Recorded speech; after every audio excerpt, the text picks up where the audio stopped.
Olá, amigo, olá, amiga, amado de Cristo. Que bom que você está aqui, seja bem-vindo. Nós vamos estar hoje dando continuidade ao nosso projeto de leitura da Bíblia, estudo da Bíblia, de falar sobre a introdução dos livros da Bíblia. Nós começamos pelo Novo Testamento, pelos 4 evangelhos. Nós já falamos sobre o evangelho de Mateus, sobre o evangelho de Marcos, e hoje nós vamos falar do evangelho de Lucas. Assim como nós fizemos como comparativo, fizemos uma comparação do evangelho de Mateus com uma obra perfeita que inspirou muitos artistas contemporâneos, como um filme com um roteiro perfeito que alia palavras e ações. Nós comparamos o Evangelho de Marcos a um filme de ação, cujo autor ele começa com ação e termina com ação, ele não se preocupou tanto com o ensinamento de palavras, mas ele foi direto aos milagres de Jesus. E esse Evangelho de Lucas, a introdução do Evangelho de Lucas, esse livro a gente pode fazer um comparativo com uma espécie de musical, e poderíamos dar o nome de Algo estava ganhando forma no planeta. Lucas 2,10 diz o seguinte: mas o anjo lhe disse, não tenha medo, eu estou lhes trazendo boas novas de grande alegria, que são para todo o povo. Apesar de Lucas, ele cobrir o mesmo território geral que Mateus e Marcos, eles ambos estão falando de Jesus Cristo, cada um à sua maneira. Lucas ele apresenta o seu viés particular já nos primeiros capítulos. Mateus abre com uma genealogia familiar formal, Mateus ele começa com a genealogia de Jesus Cristo. Marcos ele tem o início com uma cena no deserto, com João Batista. Lucas, o nosso autor aqui, nosso livro dessa vez, aqui do nosso estudo, Lucas, por sua vez, ele narra uma feliz celebração. A maneira de Lucas relatar os acontecimentos referentes ao nascimento de Jesus se assemelha ao musical, podemos assim dizer. Os personagens invadem a cena. Um tio-avô de cabelos grisalhos, aparece, uma virgem maravilhada, uma profetisa de idade avançada, todos exibem largos sorrisos e, como esperado, começam a cantar. Lucas então narra a celebração que as pessoas fizeram, cânticos ao estarem diante do Salvador. Recomposta, ao choque, recomposto do choque que é ver um anjo, Lucas mostra que Maria entoa um belo hino. O velho sacerdote Zacarias encerra 9 meses de silêncio com um vibrante poema, pai de João Batista, Então, Lucas ele começa com o pai de Zacarias, que era sacerdote, e ele fica 9 meses mudo, e quando o filho nasce, ele volta a falar e fala um vibrante poema. E Maria também, mãe de Jesus, ao ver o anjo, ela entoa um belo hino. Até mesmo o bebê João Batista, ele se agita de alegria no ventre da sua mãe. Isso nós vemos em Lucas 1,44. Quando Jesus finalmente entra em cena, num discreto estábulo, o céu se enche de anjos cantando. Era evidente que algo começava a ganhar forma. Lucas, ele diferentemente dos outros, ele mostra o júbilo que pessoas e anjos cantaram com alegria ao anunciar o nascimento do Salvador da humanidade. História dividida em 2. A leitura do Evangelho de Lucas, ela transmite uma sensação de que Lucas queria captar em palavras o espírito de grande alegria predito pelo anjo no capítulo 2, no versículo 10 desse livro. Ali, entre os moradores assustados e frustrados, com um canto remoto do Império Romano, algo muito bom estava prestes a irromper. Realmente, por uma nação tão sofrida igual a Israel, que sempre viveu como serviçal das outras nações poderosas, o nascimento de um Salvador era motivo de muita alegria e de júbilo. Lucas, ele diz, ele deixa claro, já direto, já de cara, né, no capítulo 1, do versículo 1 ao 4, que para escrever esse livro, ele pesquisou diversos relatos da vida de Jesus, com pessoas que viviam e outras que já estavam, no decorrer dos anos, morreram, né? Então, Lucas, ele faz uma pesquisa profunda com testemunhas oculares para escrever esse livro. E os detalhes pessoais, nos 2 primeiros capítulos, mostra que ele confiou, sobretudo, em testemunho de pessoas que viram Jesus, né? Ele confiou justamente em pessoas que viram, porque ele não teve... Lucas, ele não teve contato pessoal com Jesus Cristo, então ele confiou naquelas pessoas. Ele se baseou em testemunho de pessoas, escrevendo a narrativa de todas elas e fazendo, vamos assim dizer, uma acariação, confirmando uma versão com a versão de outra pessoa. E no fim de tudo, todas batiam. Ninguém caiu em contradição sobre quem era Jesus Cristo. E Lucas já deixa isso claro no começo do seu livro. Nenhum outro evangelista compilou tantos fatos, nenhum, né? Eu posso dizer que o Evangelho de Lucas é o meu preferido de todos os evangelhos. Entre Mateus, Marcos, Lucas e João, Lucas é o meu favorito, é o que eu mais gosto de ler, porque eu acho, na minha opinião, ele mais completo. A atenção cuidadosa, as minúcias e o estilo alegre caracterizam o Evangelho de Lucas, né? Ele é bem detalhista. O nascimento de Jesus divide a história literalmente em 2 partes. Sempre que registramos alguma data, celebramos a vinda de Jesus à Terra, né? O livro de Lucas nos leva de volta ao mundo anterior às divisões, antes de Cristo ou depois de Cristo, quando a vida de Jesus estava apenas começando. Ainda hoje, cerca de 2000 anos, né, depois, a celebração do nascimento de Jesus, ele proporciona motivos para nos alegrarmos. Nós devemos nos alegrar ainda hoje com o nascimento de Jesus Cristo. Preparamos nossas melhores refeições na época de Natal. Mesmo com todas as controvérsias que pode haver com relação ao Natal, ainda é uma época que nos faz pensar no nascimento do Salvador. Compramos presentes para as pessoas, fazemos doações para a caridade e cantamos com maior frequência. Nossos sentimentos de celebração são lembretes gentis do momento excepcional em que Deus se tornou homem e viveu na terra.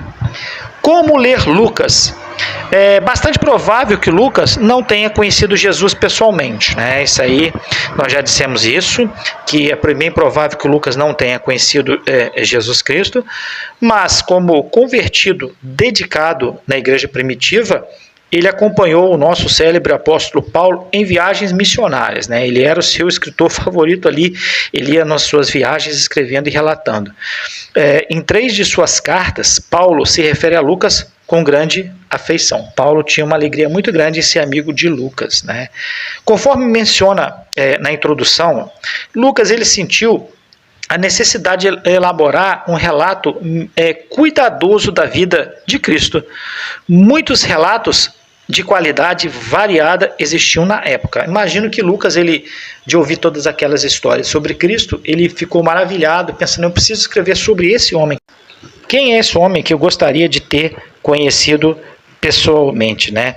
E o que acontece? Então Lucas ele decide entrevistar as testemunhas oculares e compor uma síntese bem apurada sobre Cristo. A obra revela minúcia e rigor. Inicia-se antes do nascimento de Jesus, né? E se encerra com a ascensão ao céu. Então ele começa contando um relato que os outros evangelhos não têm, que começa com na verdade, o primo de Jesus Cristo, a família de João Batista. Os outros evangelhos não contam a geração a concepção de João Batista. O leitor, ele certamente vai apreciar nessa leitura de Lucas que o autor era um escritor de talento, ele era muito talentoso, ele sabia o que estava fazendo, né? E as histórias registradas por ele conquistaram lugar entre os clássicos da literatura. O Bom Samaritano, O Filho Pródigo, o rico e Lázaro. Se Marcos é o evangelho de ação, Lucas é o evangelho dos relacionamentos, né? Lucas, ele se pegou a estar falando dos relacionamentos de Jesus com as pessoas. Suas descrições de personagens são excelentes. Lucas, ele tem o cuidado de falar sobre as pessoas que se relacionaram com Jesus Cristo. Os personagens coadjuvantes, vamos assim dizer. Procure os muitos grupos étnicos, religiosos, econômicos e sociais presentes nesse livro de Lucas. Reflita nos diversos grupos existentes, né, nesse livro. A seu ver, como Jesus responderia pessoalmente a cada um deles? São alguns questionamentos que nós devemos fazer e observar quando lemos o Evangelho de Lucas. Como Jesus reagiu àqueles vários grupos que ele se relacionava, né? Preste atenção especial a duas grandes seções de Lucas que contém material não encontrado em nenhum outro lugar. O capítulo 1, o capítulo 2 e os capítulos 10 e 19.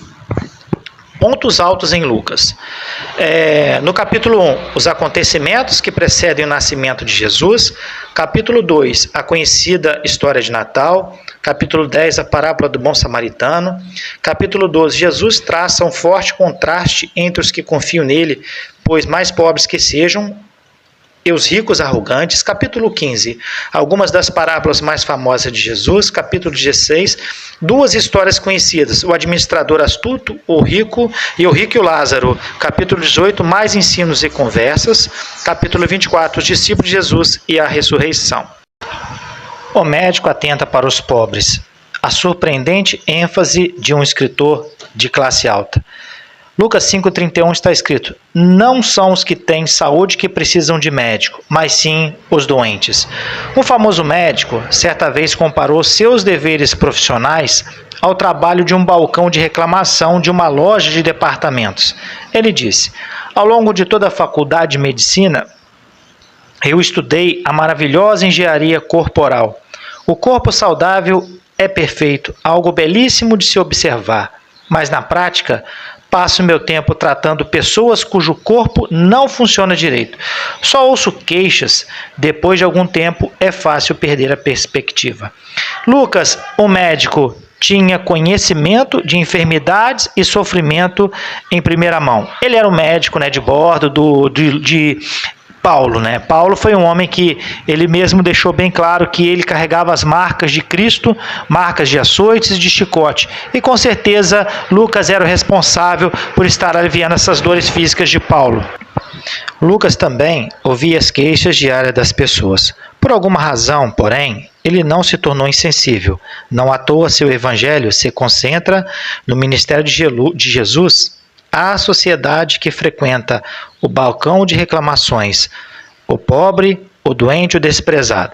Podemos dizer que Lucas estava em dupla função. Ele era médico e ele era cristão. Tanto ele estava acostumado a cuidar da saúde física das pessoas, quanto da saúde espiritual. Tanto ele cuidava do corpo, quanto cuidava do espírito das pessoas, né?